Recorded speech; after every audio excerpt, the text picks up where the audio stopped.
All right, good evening, students. So, how are you all? I hope you all are doing very good. So, today we are going to start with the new topic that is okay. We are continuing a topic जो कि हमारा chapter चल रहा है second chapter class 9th का is matter around us pure और उसमें हमें करना है कंटिन्यूसली हम सोल्यूशन के बारे में बात कर रहे थे सोल्यूशंस के बारे में बात करनी है हमें अभी all right so before moving forward please do subscribe our channel that is Ved science Foundation because अभी जो लाइव क्लासेस चल रही है बेटा ये वेद साइंस फाउंडेशन पे शिफ्ट होने वाली है सून तो आप इसको सब्सक्राइब करिए इस पे आपको सारे इंपॉर्टेंट वीडियोस मिलेंगे अगर आप यहाँ पे देखने आए हैं क्लास 9th का सिलेबस तो क्लास 9th के सिलेबस के अलावा यहाँ पे आपको मिलेगा एनएससी जेएस की प्रिपरेशन का पूरा कंटेंट एनएससी जेएस ठीक है उसके अलावा एमवीपीपी जो पहले जेएसटीएससी होता था एमवीपीपी क्लास 9 के बच्चों के लिए क्लास 10th के बच्चों के लिए एनटीएससी एग्जाम्स है जिसमें एनटीएससी के एग्जाम में 10th एग्जाम 10th क्लास में होता है और ये 10th के अलावा 9th का सिलेबस भी इसमें आता है तो ये सारी प्रिपरेशन अगर आप करना चाहते हैं तो इस चैनल को सब्सक्राइब करिए ऑलराइट और बेल आइकन को प्रेस करिए अभी हम जहाँ पे मूव करने वाले हैं वो एक कंटिन्यू लेक्चर है अगर आपने इससे पहले के 2 लेक्चर नहीं देखे हैं तो जाके चेकआउट करिए is matter around us pure नाम से क्लास 9th जो है क्लास 9th का जो है चैप्टर की सीरीज चल रही है हमारे पास ठीक है भाई चलिए शुरू करते हैं फिर हम आज के टॉपिक के बारे में आज का टॉपिक जो है वो कंसंट्रेशन टर्म्स जो है हम थोड़ी बहुत डिस्कस करेंगे जो 9th क्लास के बच्चों की है कैसे 9th क्लास में सिखाते हैं और उसके बाद हम कैसे एनएससीजेएस के लेवल तक मोलैरिटी के लेवल तक लेके जाएंगे ठीक है आज की क्लास में हम सिर्फ परसेंटेज कॉम्पोजिशन के बारे में बात करेंगे तो थोड़ा ओवरव्यू ले लेते हैं ऑलराइट तो इस matter around us pure class 9th lecture 3 lecture 1 और लेक्चर 2 जाके चेकआउट कर सकते हो हमारे चैनल पे ठीक है और ये इन चीजों के लिए इंपॉर्टेंट है एनटीएससी एमबीपीपी एनएससीजेएस एंड अदर ओलंपियाड जैसे एनएसओ वगैरह है इन सब के लिए भी ये जरूरी है ऑलराइट स्टूडेंट्स तो चलिए मूव करते हैं नेक्स्ट हमने लास्ट क्लास में किया था comparison of property last class जो लेक्चर 2 हमने फिनिश किया था वो इसी टॉपिक पे किया था जहां पे हमने डिस्कस किया था what are true solution what are colloidal solution what are suspension true solution के नेचर होमोजेनियस नेचर जो है वो होमोजेनियस होता है ये सारी जो प्रॉपर्टी है ये हम डिस्कस कर चुके हैं ये उनका एक ओवरव्यू है so that you can correlate in this lecture ठीक है तो जब हम इनका नेचर देखते हैं तो होमोजेनियस होता है होमोजेनियस हमने किसको बताया था जिनके यूनिफॉर्म कॉम्पोजिशन होती है कोलॉइडल सॉल्यूशन और सस्पेंशन दोनों हेटेरोजेनस है ऑल्दो कोलॉइडल सॉल्यूशन देखने में आपको होमोजेनस लगते हैं बट एक्चुअली कोलॉइडल सॉल्यूशन भी हेटेरोजेनस होते हैं ठीक है ये डिफरेंस किस वजह से आता है उनमें पार्टिकल साइज की वजह से आता है इसमें पार्टिकल जो पार्टिकल है ट्रू सॉल्यूशन का बहुत छोटा होता है यानी कि 1 नैनोमीटर से भी छोटे साइज का होता है ट्रू सॉल्यूशन का पार्टिकल और अगर हम यहाँ पे देखेंगे सस्पेंशन का जो साइज है सस्पेंशन का साइज जो है 1 माइक्रोमीटर से भी बड़ा होता है नैनोमीटर से बड़ा है ठीक है यहाँ पे माइक्रोमीटर से भी बड़ा है और जो कोलॉइडल सॉल्यूशन है उनका इन दोनों के बीच का साइज होता है दोनों के बीच का साइज होता है ठीक है तो ट्रू सॉल्यूशन छोटे छोटे पार्टिकल कोलॉइडल सॉल्यूशन थोड़े बड़े पार्टिकल और सस्पेंशन और भी ज्यादा बड़े पार्टिकल फिल्ट्रेबिलिटी ट्रू सॉल्यूशन जो है बेटा उसको फिल्टर पेपर से अगर पास करेंगे तो कोई फर्क नहीं पड़ेगा क्योंकि ट्रू सॉल्यूशन के पार्टिकल बहुत छोटे होते हैं और वो एज इट इज पास हो जाएंगे हम फिल्टर करके सेपरेट नहीं कर सकते उसमें से सॉल्यूट के पार्टिकल्स को बट अगर कोलॉइडल की बात करें तो वो ऑर्डिनरी फिल्टर पेपर से तो नहीं होंगे नॉर्मल फिल्टर पेपर से नहीं होंगे बट अगर हम वॉटमैन पेपर या थोड़ा अलग फिल्टर पेपर या बहुत ही पतली मैश साइज का फिल्टर पेपर लेते हैं तो वो हो सकता है सस्पेंशन जो है they do not pass through filter paper ठीक है तो कोई भी मेम्ब्रेन से वो पास नहीं होते क्योंकि पार्टिकल का साइज बड़ा है तो it's like sieving oil Bablu Mishra hello बेटा तो इस तरीके से हमने किया था विजिबिलिटी हमने कहा था ट्रू सॉल्यूशन जब है उसमें से अगर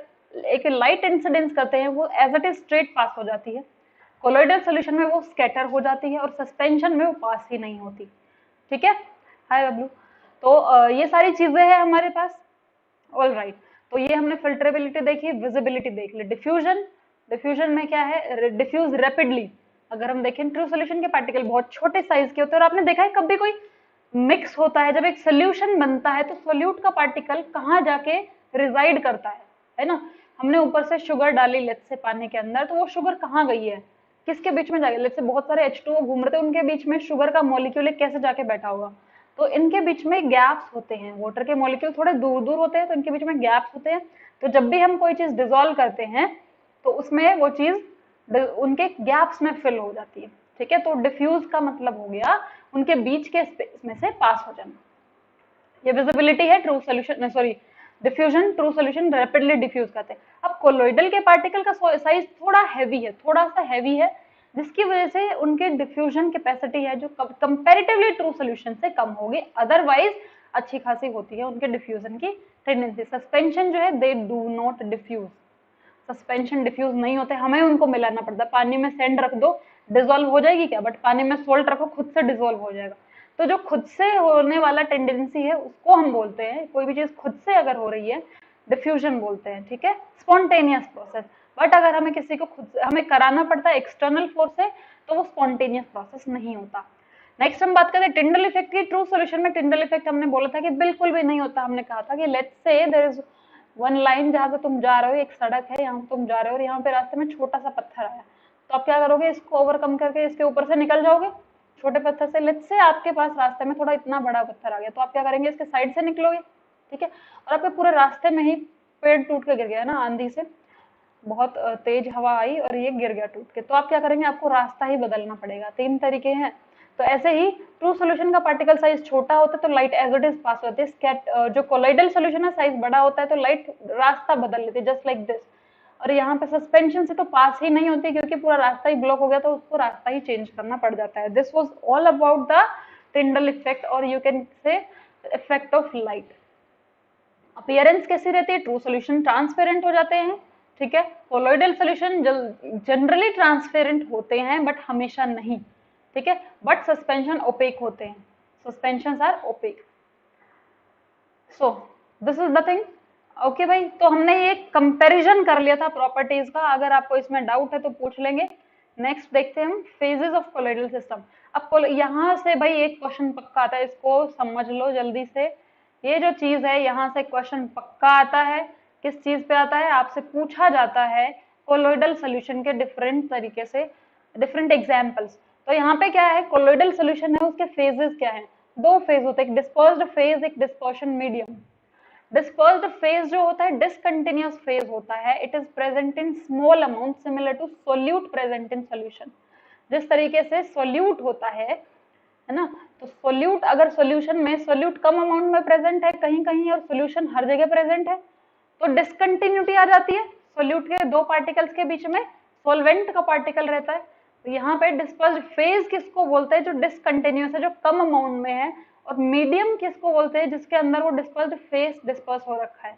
तो डिस्पर्सन मीडियम जो है वो कंटिन्यूअस फेज है, ठीक है, और वो लार्ज अमाउंट में प्रेजेंट होता है जस्ट लाइक सॉल्वेंट। यहाँ से एक क्वेश्चन आता है किधर से, इस टेबल से। This table is very important, यहाँ से क्वेश्चन पूछा जाता है, ध्यान रखना। एनटीएससी के लिए जो तैयारी करना चाहते हैं क्लास 10th में जाके, और या अभी जो 10th में हो चुके हैं वो देखेंगे, यहाँ से क्वेश्चन पक्का एनटीएससी में आएगा, ठीक है।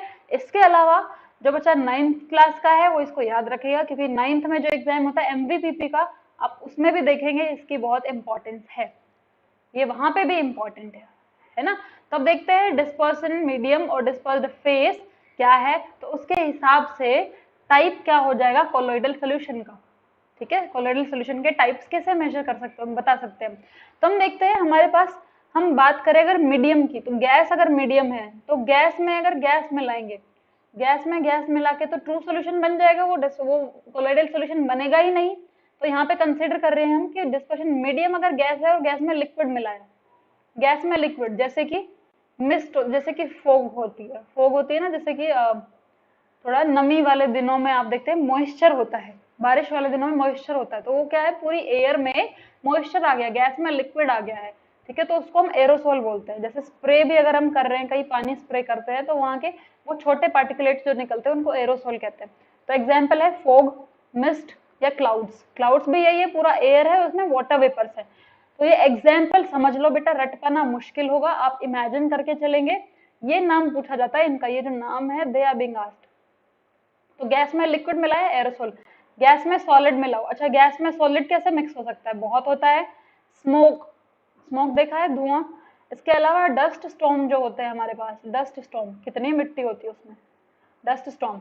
ये सारे एग्जाम्पल किसके है भाई, अगर गैस में हम सॉलिड मिक्स कर दे, मतलब गैस ज्यादा अमाउंट में हो और सॉलिड कम अमाउंट में, तो उसको एरोसोल बोलेंगे।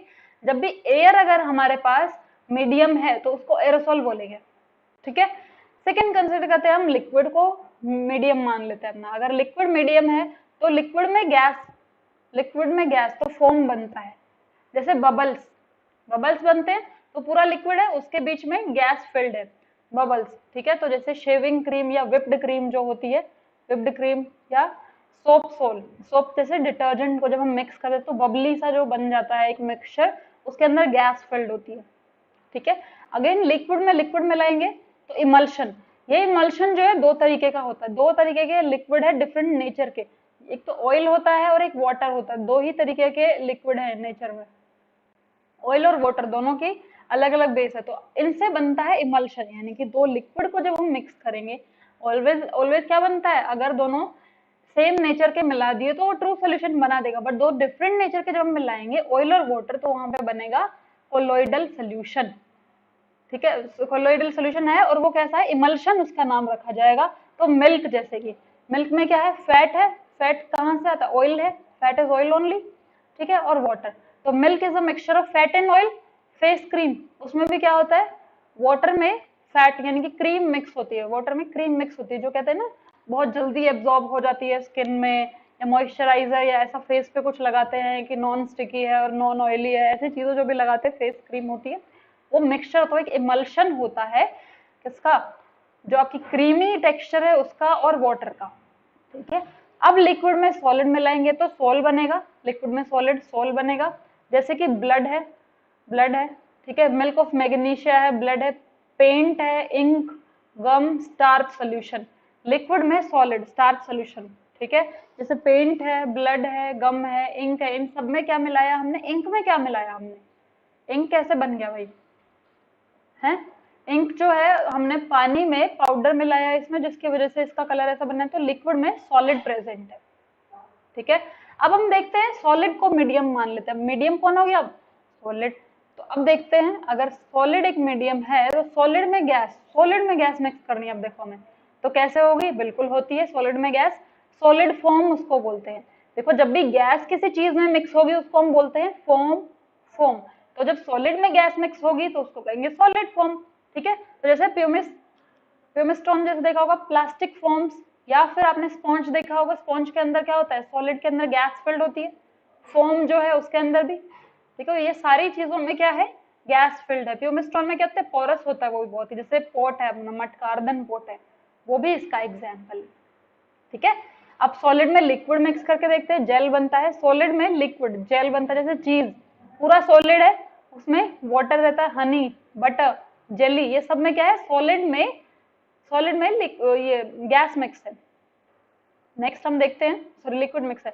नेक्स्ट सॉलिड में सॉलिड, तो सॉलिड सोल बनेगा, दो अलग अलग सॉलिड को बनाएंगे, जैसे कलर्ड जेमस्टोन, मिल्की ग्लास, ठीक है, प्योर ग्लास है, उसमें अगर थोड़ा ओपेक बन गया तो मतलब उसमें कुछ सॉलिड मिक्स किया हुआ, तो it is a mixture of two solids which is a solid sol. Alright, next let's see, next move करते हैं हम।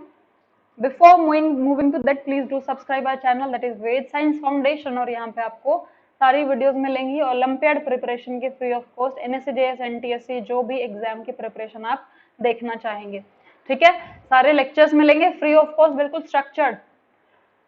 नेक्स्ट हम मूव करते हैं, आज का जो हमारा मेन टॉपिक है concentration of a solution. So it is defined as the amount of solute, यहाँ पे ध्यान से देखेंगे, amount of solute present in given quantity of the solution, amount of solute in given quantity of solution. तो मतलब क्या रखना है, एक सोल्यूशन जो होता है वो क्या होता है, सोल्यूट प्लस सॉल्वेंट, तो अगर उसकी कॉन्सेंट्रेशन निकालनी है तो हम लिखेंगे कितने सोल्यूशन में, टोटल सोल्यूशन में कितना सोल्यूट प्रेजेंट है, तो ध्यान रखेंगे नीचे सोलवेंट नहीं है, it is solution. Okay, most common method for expressing the concentration of a solution is called percentage method. सबसे कॉमन और सबसे इजी जो हम यूज करते हैं दैट इज परसेंटेज मेथड। तो परसेंटेज ऑफ मेथड क्या है, percentage of solute present in the solution, उसकी परसेंटेज निकाल लो, है ना, जितना सोल्यूट प्रेजेंट है अमाउंट ऑफ सोल्यूशन में उसकी परसेंटेज निकाल लेंगे हम, वहां से आंसर आ जाएगा। तो अब देखते हैं कॉन्सेंट्रेशन कितने तरीके से मेजर होती है। सबसे पहले होती है wait by wait percentage. First is wait by wait, अगर आपके पास जो सॉल्यूट है वो भी सॉलिड है और अगर आपका सॉल्वेंट है वो भी सॉलिड है, तो हम यहाँ पे क्या निकालेंगे, परसेंटेज निकालेंगे वेट बाय वेट। तो इसमें देखेंगे ना, mass of A solute in grams dissolved in 100 gram of the solution. 100 gram solution अगर है तो उसमें कितना सोल्यूट डिसॉल्व किया जाएगा, तो mass of solute dissolved in 100 ग्राम। दोनों चीजें वेट में ली है, यानी कि वेट बाय वेट, सोल्यूट का भी वेट, सॉल्वेंट सोल्यूशन का भी वेट, यहाँ सॉल्वेंट नहीं लेंगे, सोल्यूट और सोल्यूशन दोनों का वेट। देखते हैं मास ऑफ सोल्यूट इन ग्राम, जो सोल्यूट का मास था in gram upon mass of solution in gram, नीचे सोल्यूशन लिखा है, multiply by 100 gives us the percentage of weight by wait.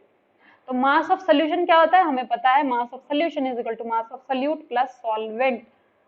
ये आपको क्लियर होगा, वेट बाय वेट कैसे निकाल सकते हैं हम। नेक्स्ट देखते हैं weight by volume percentage, W by V।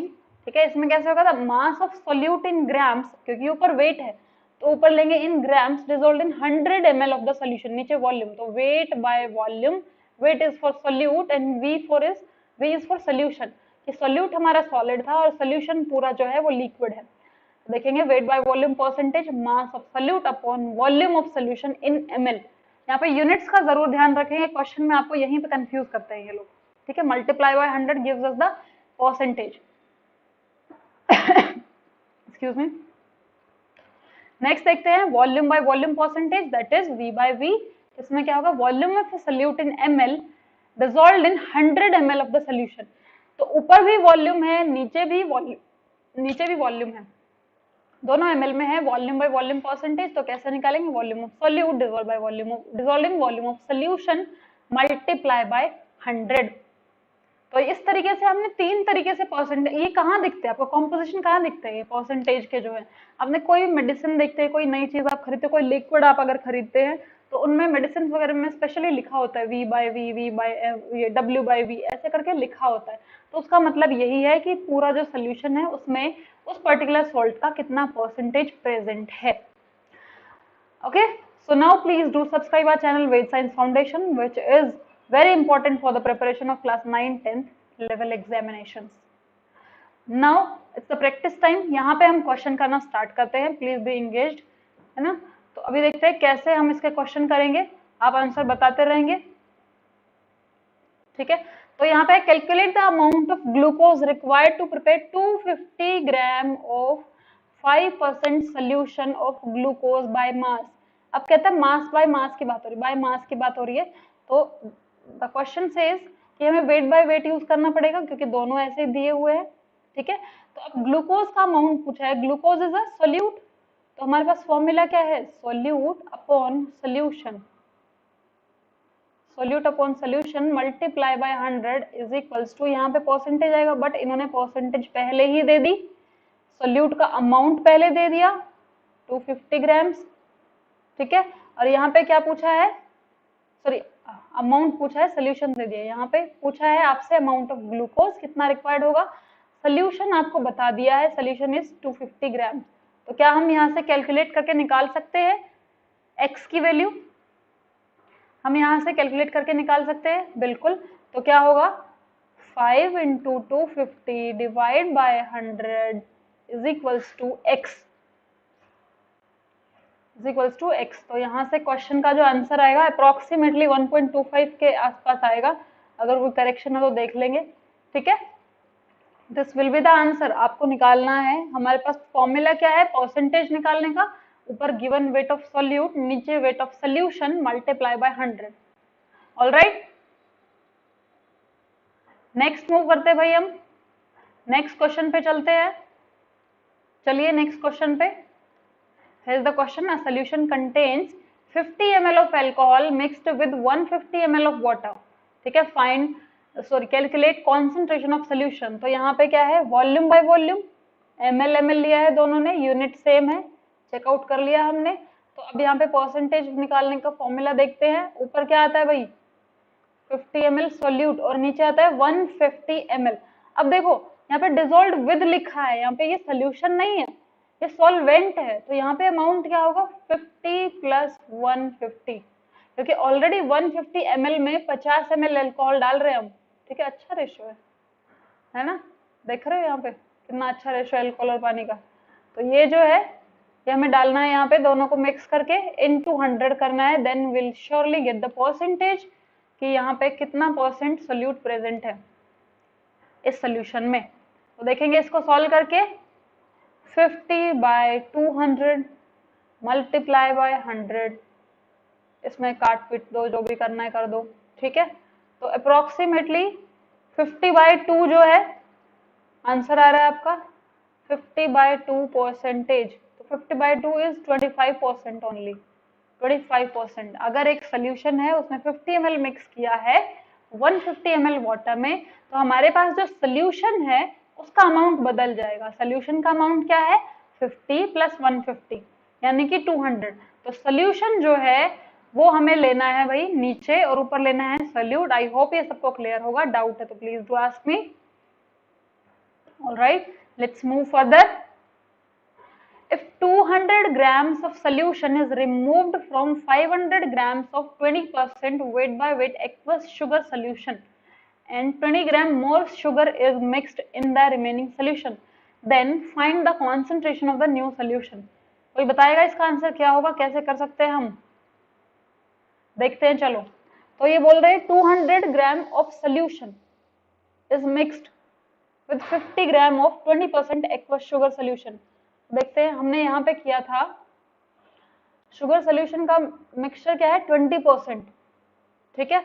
और यहाँ से ये बोल रहे हैं ये जो हमारा सोल्यूशन था वो क्या था 500 ग्राम्स, यानी कि सोल्यूशन का अमाउंट लिख दिया, परसेंटेज लिख दिया, और यहाँ पे हम 100 लिखेंगे और x की वैल्यू फाइंड आउट कर लेंगे। तो ये x की वैल्यू क्या आएगी, इस 500 ग्राम्स में शुगर का कंट्रीब्यूशन मतलब शुगर का अमाउंट कितना है, ठीक है। नेक्स्ट हम देखेंगे अगर इसमें से 200 ग्राम्स निकाल दिया है, ठीक है, तो क्या होगा। तो देखेंगे यहाँ पे 200 ग्राम्स निकाल दिया तो क्या होगा। तो यहाँ पे देखते हैं 20% तो रहेगा क्योंकि कॉन्सेंट्रेशन चेंज नहीं होगी। x/500 माइनस 200 ग्राम्स, तो this is the final concentration, ठीक है। अब ये जो यहाँ से x आएगा, let's say this is x dash, इस x डैश में हमने क्या किया 20 gram more sugar is mixed in the remaining solution. तो यहाँ पे 20 ग्राम्स मोर ऐड किया था, तो यहाँ पे क्या बच गया 300 + 20 × 100 इज इक्वल्स टू, यहाँ पे बताना है कि फाइनल कॉन्सेंट्रेशन क्या होगी। जो भी यहाँ से x डैश की वैल्यू आएगी वो कैलकुलेट करके डाल देंगे। तो आपको दिख रहा है यहाँ से स्टेप्स दिख रहे हैं इसके निकालने के। पहले हमें क्या करना है 200 ग्राम सोल्यूशन जब था 200 ग्राम निकाल दिया गया था जब 500 से, तो बचा हुआ जो था उसका कॉन्सेंट्रेशन भी सेम रहेगा 20% ही रहेगा, ठीक है। अब हमें उसमें से निकालना है कि उसमें अमाउंट कितना प्रेजेंट है, जो कि हमने x डैश निकाल लिया है। और अब इस x डैश की जो भी वैल्यू आएगी वो यहाँ रख के हम परसेंटेज निकाल सकते हैं अपने सोल्यूशन की। किसी को डाउट है तो प्लीज डू आस्क मी, जल्दी बताइए। If you have any doubts please do ask me. Concentration के जो क्वेश्चंस हैं वो कैसे करने हैं आपको क्लियर हो गया। चलिए नेक्स्ट मूव करते हैं हम। 10% weight by weight aqueous solution contains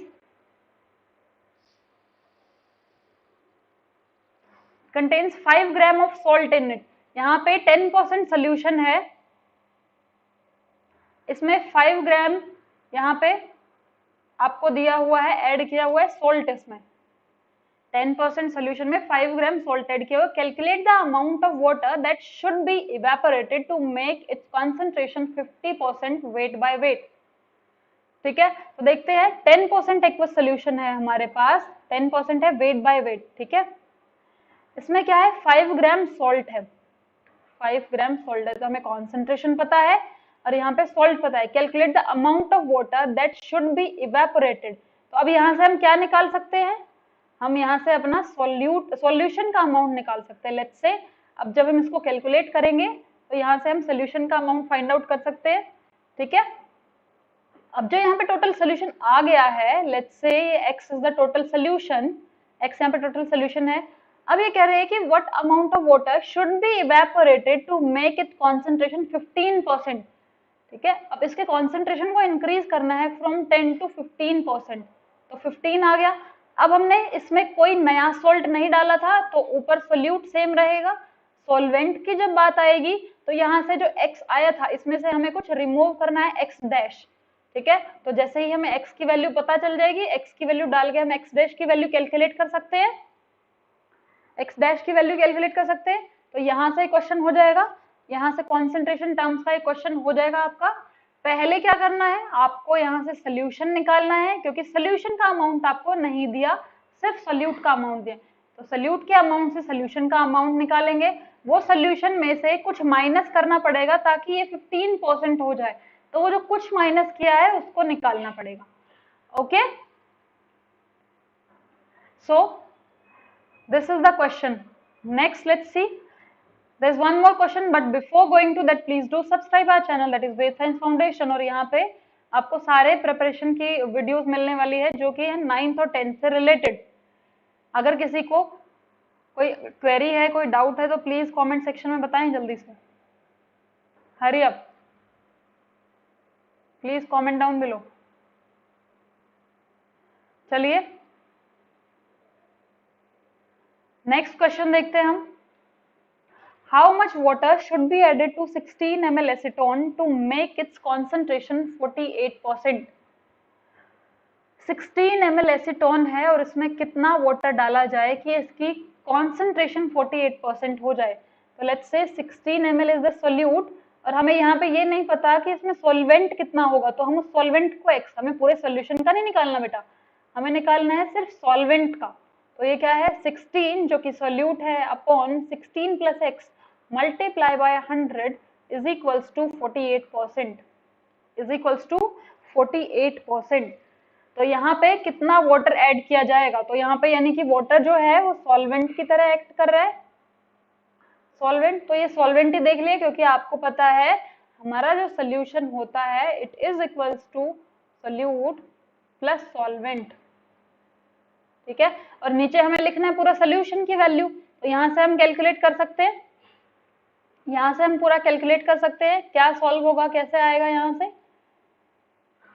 ठीक है।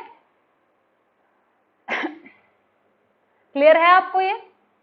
x जो भी आएगा यहाँ से, x का जो भी वैल्यू आएगा वो हमारे को किसकी वैल्यू देगा। अच्छा, इसको सॉल्व कैसे कर सकते हैं, सॉल्व करना इजी है, कैसे करेंगे, 48 इंटू 16 प्लस x कर देंगे, divide by 100 is equals to 16, ठीक है। और इसको सॉल्व करो, सॉल्व करके x की वैल्यू फाइंड आउट करो, x की वैल्यू फाइंड आउट करो जल्दी से, ठीक है। कमेंट करके बताओ जल्दी। नेक्स्ट क्वेश्चन देखते हैं हम। If 2 ml of acetone is present in 45 ml of its aqueous solution, ध्यान से देखेंगे, 2 ml एसीटोन प्रेजेंट है 45 ml एक्वा सोल्यूशन, मतलब आपको सोल्यूट भी दे दिया है, आपको सोल्यूशन भी दे दिया है। Then calculate the concentration of this solution by volume percentage method. Volume percentage method से इसकी कॉन्सेंट्रेशन निकालनी है।